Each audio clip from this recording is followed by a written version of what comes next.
Hello friends, आपका स्वागत है मेरे यूट्यूब चैनल इंजीनियरिंग मुंडा में। आज हम बात करेंगे hostel and PG accommodation business. Hostel and PG accommodation business जो है आजकल लग्जरी हो गया। जैसे आप होटल में जाते हैं 5 स्टार होटल, 7 स्टार होटल, वैसा ही आपका हॉस्टल या पीजी एकोमोडेशन हो गया। 5 स्टार 7 स्टार जो आपके घर में फैसिलिटीज़ मिलती हैं वही फैसिलिटीज़ यहाँ मिलेंगी, लेकिन 5 स्टार 7 स्टार जैसे होटल जैसी। आप अभी स्क्रीन पे देख सकते हैं, ये एक हॉस्टल का व्यू चल रहा है, वीडियो चल रही है। इसमें कैफेटेरिया वगैरह सब कुछ दे रखा है। कैफेटेरिया है, उसके अलावा आपका फूड वगैरह प्रोवाइड होता है, लॉन्ड्री प्रोवाइड होती है, गेमिंग जोन है, वाईफाई है, एंटरटेनमेंट जोन है। रूम्स लग्जरी बना रखे हैं। एक रूम में 2 बंदे या 3 बंदे रह सकते हैं, वो अलग अलग आपके हिसाब से है कि आपका रूम कितना बड़ा है, ये देख सकते हैं आप। प्रॉपर ऊपर टेरेस के भी गार्डन है। फूड वगैरह का जो आपका बेसिक फूड है कि ब्रेकफास्ट आपको मिलेगा, डिनर मिलेगा और लंच मिलेगा। इसके अलावा भी कैफेटेरिया के अंदर आप अलग से फूड ऑर्डर कर सकते हैं, जैसे आप होटल में रूम ऑर्डर करते हैं वैसे ही प्रॉपर एमिनिटीज़ हैं इसके अंदर। सारी फैसिलिटीज़ वगैरह आपको प्रोवाइड होंगी, सर्वेंट वगैरह प्रोवाइड होगा, गार्ड वगैरह प्रोवाइड होगा। हर चीज़ एक्यूरेट होती है जैसे आपके घर में होती है। घर से ज़्यादा ही फैसिलिटीज़ होती हैं 7 स्टार 8 स्टार होटल की तरह। काफ़ी सारे ब्रांड भी इसके अंदर अपने आप को स्टैब्लिश किया इन्होंने, जैसे स्टैंजा लिविंग है। दिल्ली बेंगलोर के अंदर इन्होंने अपनी मल्टी चेन स्टार्ट करी है। जैसे होटल्स की चेन होती है वैसे इन्होंने पीजी की चेन स्टार्ट करी है। काफ़ी लग्जरी फील देते हैं स्टैंजा लिविंग और रिजनेबल रेट्स में है। अगर आप अपना खुद भी 1 BHK लेते हैं तो 15,000 रुपये के आसपास आपका 1 BHK आएगा। 15,000 रुपये कॉस्टिंग आएगी 1 BHK की, जिसमें आपका खाना भी होगा इंक्लूड, बिजली का बिल भी होगा, सब कुछ होगा। तो यही रेट के अंदर आपको पीजी में मिलता है कि एक बंदा आप सो सकते हैं, खाना पीना, लॉन्ड्री वगैरह, साफ़ सफाई सब कुछ आपको 15,000 रुपये में हो रहा है, तो रिजनेबल है। सबसे प्रॉफिटेबल बिजनेस है पीजी एकोमोडेशन आफ्टर पेंडेमिक के बाद में। पेंडेमिक में इसके ऊपर सबसे ज़्यादा इफेक्ट भी आया था, लेकिन पेंडेमिक के बाद भी बहुत जल्दी ये सेक्टर रिकवर हुआ है। बिकॉज पेंडेमिक से 2 साल तक तो जो लोग घर पे थे वो घर पे थे, लेकिन जैसे ही जॉब खुली, ऑफिस खुले, इवन हॉस्टल्स वगैरह खुल गए, कॉलेजेस वगैरह खुल गए, तो लोगों को दोबारा एकोमोडेशन की ज़रूरत थी जो अब दूसरी सिटीज़ से आकर बाहर रहते थे, उनकी वजह से बहुत जल्दी रिकवर हो गया। सबसे प्रॉफिटेबल बिजनेस है इंडिया के अंदर। इसकी ROI 28% से लेके 38% के आसपास है। इसमें आपको हाइजीनिक वगैरह का प्रॉपर ध्यान रखना है, अफोर्डेबल फीस वगैरह रखनी है, लोकेशन आपको प्रॉपर ध्यान रखनी है।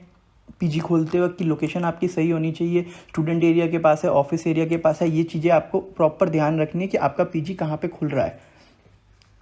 बाथरूम वगैरह, बेडरूम्स वगैरह क्लीन होने चाहिए, ये सब चीज़ें हाइजीनिक होनी चाहिए, स्टाफ वगैरह प्रॉपर होना चाहिए। आपका जो पीजी है वो एक्यूरेट दिखना चाहिए, लुक वाइज भी अच्छा दिखना चाहिए। उसके अलावा हम बात करते हैं लाइसेंस की, तो आपको पहले तो MCD का लाइसेंस लेना होगा, म्यूनसिपल कॉरपोरेशन का होगा। दिल्ली के अंदर MCD होता है, बाकी अलग अलग स्टेट्स में म्यूनसिपल कॉरपोरेशन के आपको लाइसेंस लेना होगा, पुलिस का लेना होगा और फायर सेफ्टी का लेना होगा। ये लाइसेंस का आपका ज़्यादा खर्चा नहीं है, हार्डली 40 से 50,000 रुपये में सारे लाइसेंस आपके बन जाएंगे। अब हम अप्रॉक्सीमेटली लेके चलते हैं कि 200 गज की हमने प्रॉपर्टी ली है जो 4 से 5 फ्लोर बनी हुई हैं। पर फ्लोर पे आपके 4 कमरे हैं जो हम यूज़ कर सकते हैं। कमरे तो 5 भी हो सकते हैं, लेकिन हम 4 कमरे अप्रॉक्सीमेटली लेके चल रहे हैं कि जो हम यूज़ कर सकते हैं। 4 कमरे हैं आपके पर फ्लोर के ऊपर। उसके 4 कमरों के अंदर 4 ही बेड हो गए, 3 बेड हो गए, सॉरी 3 बेड हो गए। तो टोटल रूम्स 4 हैं, 4 फ्लोर हो गई, 16 कमरे हो गए, नंबर ऑफ बेड 3 हो गए। 16 को आप 3 से करते हैं, 48 बेड्स हमारे हो गए। मतलब 200 गज की आप जगह ले रहे हैं, उसके अंदर आपके 48 बेड्स हो रहे हैं।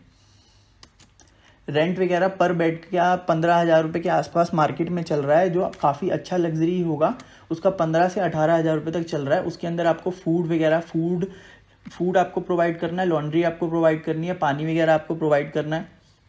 इलेक्ट्रिसिटी के चार्जेस जो हैं वो अलग होंगे। तो अब आपने 16,000 रुपये बच्चे से लिए, 15,000 रुपये पर बेड के, और 1,000 रुपये आपका इलेक्ट्रिसिटी का बिल जो आएगा वो 1,000 भी आ सकता है, 1,500 भी आ सकता है। वो डिपेंड करता है कि अगर आप एक रूम में 3 बच्चे रख रहे हैं, 3,000 रुपये आया, 3,200 आया, 4,000 आया, तो आपको उसको 3 में डिवाइड कर देना है।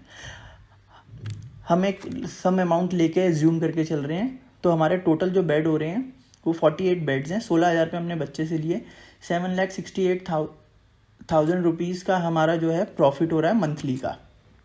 पीजी का जो है 200 गज की आप जगह ले रहे हैं, सबसे हायर साइड लेके चल रहे हैं, दिल्ली का रेट जैसे हम लेके चल रहे हैं 200 गज की प्रॉपर्टी 2 लाख रुपए पर मंथ में आपको बड़े प्यार से मिल जाएगी। अब आप जगह और एरिया देखते हैं, लोकेशन देखते हैं, तो आप अपने हिसाब से ऊपर नीचे कर सकते हैं। क्या पता यही प्रॉपर्टी आपको 1,80,000 में मिल जाए, 1.5 लाख में मिल जाए, 2 लाख में मिल जाए, 2.5 लाख में मिल जाए, इससे ऊपर लेने की कोई नीड नहीं है। 2 लाख रुपए की आपने प्रॉपर्टी ले ली है, उसके अंदर इलेक्ट्रिसिटी बिल आपका 1 लाख रुपए के अराउंड आ गया। ये कम भी आ सकता है, ज़्यादा आने के हायर साइड इससे ज़्यादा आने की उम्मीद नहीं है, लेकिन ये कम भी आ सकता है। लेकिन हमने हायर साइड 1 लाख रुपए ले लिया। फूड के चार्जेस हमने जो अपने बच्चों को फूड खिलाना है वो 1.5 लाख रुपए के आसपास आपको खाने का खर्चा लग जाएगा। ये कम भी आ सकता है। इसके अंदर आपका जो खाना बनाने वाला है उसकी सैलरी भी इंक्लूड है। ये आप 1 लाख भी आ सकता है, 90,000 भी आ सकता है। वो मार्केट में जाके आप किस टाइप का फूड लेके आते हैं वो आपके ऊपर डिपेंड कर रहा है।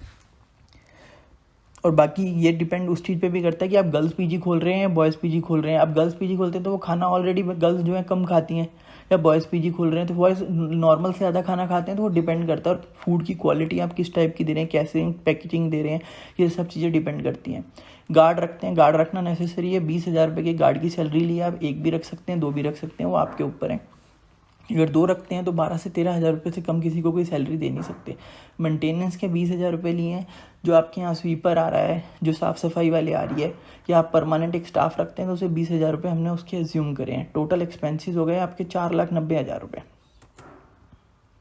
अब आप ये देखिए 4,90,000 रुपये आपका एक्सपेंसेस हो गया, और आपने बच्चे से कलेक्ट किया था 7,68,000 रुपये। 490 जो है इसमें से माइनस कर दीजिए तो आपकी इनकम हो रही है 2,78,000। ये आपकी जो इनकम है ये प्रॉफिटेबल इनकम है। अब दूसरी चीज़ पे आ जाइए कि 48 बेड्स है तो आप किसी भी बच्चे से 3 महीने का एडवांस तो लेंगे ही लेंगे। 2 महीने की सिक्योरिटी और 1 महीने का रेंट। 3 महीने का एडवांस लेके चल रहे हैं तो आपको जो बच्चे से मिल रहा है वो 21 लाख रुपए के अराउंड 21,60,000 रुपये आपका अप्रॉक्सीमेटली जो है 48 बेड से आपका पहले ही सेव हो रहा है। जैसे फॉर एग्जांपल ये कि कॉलेज के नियर बाय है आपका, तो जून के अंदर उनका नया सेशन स्टार्ट हो रहा है, जून में आपके बच्चे आ रहे हैं, तो आपको ये 21,60,000 रुपये तो ये आपकी प्रॉफिटेबल इनकम है जो आपके पास पड़ी रहेगी। दूसरी हम ये बात कर लेते हैं कि अब हमें इस बिज़नेस के अंदर इन्वेस्ट कितना करना है। देखिए 2 लाख रुपए की आप प्रॉपर्टी ले रहे हैं, आप भी प्रॉपर्टी ले रहे हैं, तो आप भी तो किसी को 2 महीने की सिक्योरिटी डिपॉजिट और 1 महीने का एडवांस दे के चलेंगे। तो 2 लाख के हिसाब से आप लगाइए 3 महीने का 6 लाख रुपए तो आपका ये हो गया फर्स्ट मंथ का, 2 महीने डिपॉजिट और 1 महीने रेंट। उसके बाद में आपका 1 महीने का और आप एक्स्ट्रा लेके चलिए 2 लाख रुपए रेंट, 6 और 2 8 लाख रुपए आपको बिजनेस में सबसे पहले इन्वेस्ट करने हैं। तो हम लोग ये मान के चलते हैं कि हमें 15 लाख रुपए बिजनेस स्टार्ट करने के लिए चाहिए। 8 लाख रुपए तो आपने ओनर को दे दिए, उसके बाद में बेड्स डालने हैं, फ्रिज लाना है, स्टाफ हायर करना है, छोटे मोटे खर्चे हैं, गीज़र लाने हैं, छोटा मोटा सामान है, तो 15 लाख रुपए की तो आपको इनिशियली इन्वेस्टमेंट चाहिए। ये 15 की जगह 11 भी हो सकती है, 12 भी हो सकती है, 13 भी हो सकती है। वो आपके ऊपर डिपेंड कर रहा है कि आप किस टाइप का पीजी खोल रहे हैं। अगर आप 200 गज की जगह 100 गज का ले रहे हैं या 150 गज का ले रहे हैं तो कॉस्टिंग और कम आ जाएगी। लेकिन हमने 200 गज के हिसाब से 15 लाख रुपए की आपको इनिशियली इन्वेस्टमेंट चाहिए। अगर प्रॉपर्टी आपकी खुद की है तो भी आपको इन्वेस्टमेंट तो चाहिए। बेड्स वगैरह लाने हैं, फर्नीचर लाने हैं, अलमारी लानी है, गीज़र्स वगैरह लाने हैं, थोड़ा लुक वगैरह बनाना है, तो 5 से 6 लाख रुपए आपको चाहिए। लेकिन आप प्रॉपर्टी आपकी अपनी होने की वजह से आप 1.5 से 2 लाख रुपए जो प्रॉपर्टी का रेंट है वो आप बचा पाएंगे। टॉप सिटीज़ कौन कौन सी हैं जहाँ पे आप एकोमोडेशन खोलते हैं? तो मुंबई, पुणे, बेंगलोर, हैदराबाद, चेन्नई, गुड़गांव, नोएडा, दिल्ली। यहाँ पे अगर आप अपना बिजनेस स्टैब्लिश करते हैं तो यहाँ बहुत ज़्यादा चलेगा, क्योंकि नियर बाय ऑफिस बहुत ज़्यादा हैं, कॉलेजेस बहुत ज़्यादा हैं, स्कूल्स वगैरह बहुत ज़्यादा हैं, बच्चे कोचिंग वगैरह करने आते हैं। तो ऐसे अलग अलग जगह पे ये बिज़नेस बहुत ज़्यादा स्टैब्लिश होगा और ये बिज़नेस प्रॉफिटेबल बिज़नेस है, लॉस नहीं है। लॉस सिर्फ इस बिज़नेस के अंदर कोविड की वजह से हुआ था, जितना टाइम क्या कहते हैं कोविड में ये बंद पड़ा रहा बिज़नेस 2 साल। उसके अलावा ये सेक्टर सबसे जल्दी रिकवरी किया है, सबसे ज़्यादा बिज़नेस ने रिकवरी किया है और कोई लॉस नहीं है अगर आप प्रॉपर उसको ढंग से चलाते हैं तो। Subscribe now and press the bell icon, never miss an update.